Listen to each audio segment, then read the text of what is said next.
আমরা দেখছি যে এখানে $48 মিলিয়ন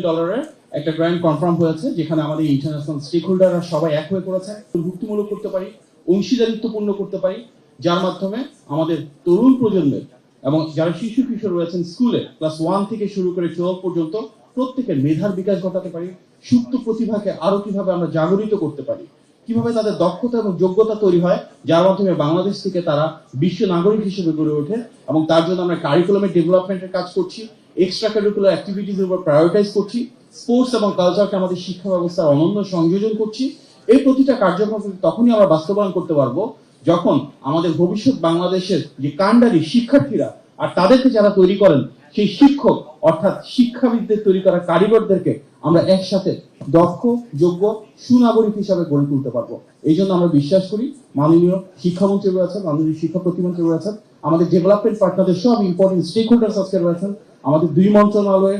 গুরুত্বপূর্ণ কর্মকর্তাবৃন্দ রয়েছে, 3 জন সচিব সাহেব রয়েছেন। আমরা সবাই এখানে এসেছি মাননীয় প্রধানমন্ত্রীর নির্বাচনী যে ম্যানিফেস্টো রয়েছে সেটাকে কিভাবে বাস্তবায়ন করতে পারবো এবং সবাই এক হয়ে কিভাবে সমৃদ্ধ স্বনির্ভর বাংলাদেশ গড়ে তুলতে পারবো, যার মৌলিক ভিত্তি হবে শিক্ষা ব্যবস্থা প্রয়োজনীয় সংস্কারকে বাস্তবায়ন করা। এবং আমরা বিশ্বাস করি যদি আমরা সবাই একযোগে কাজ করি তাহলে ইনশাল্লাহ অবশ্যই আগামী বাংলাদেশকে আমরা সেভাবে গড়ে তুলতে যাবো যেভাবে মাননীয় প্রধানমন্ত্রী সবসময় চেয়েছেন, যার মৌলিক ভিত্তি হবে শিক্ষা ব্যবস্থা প্রয়োজনীয় সংস্কার, একটা আধুনিক যুগোপযোগী শিক্ষা ব্যবস্থা যেখানে আমাদের শিক্ষার্থীদেরকে আমরা দেশপ্রেমিক, সুনাগরিক, যোগ্য এবং দক্ষ হিসেবে গড়ে তুলতে পারবো এবং যেখানে তাদেরকে ধাবিত করবে, তাদেরকে তৈরি করবে আগামী সুশিক্ষিত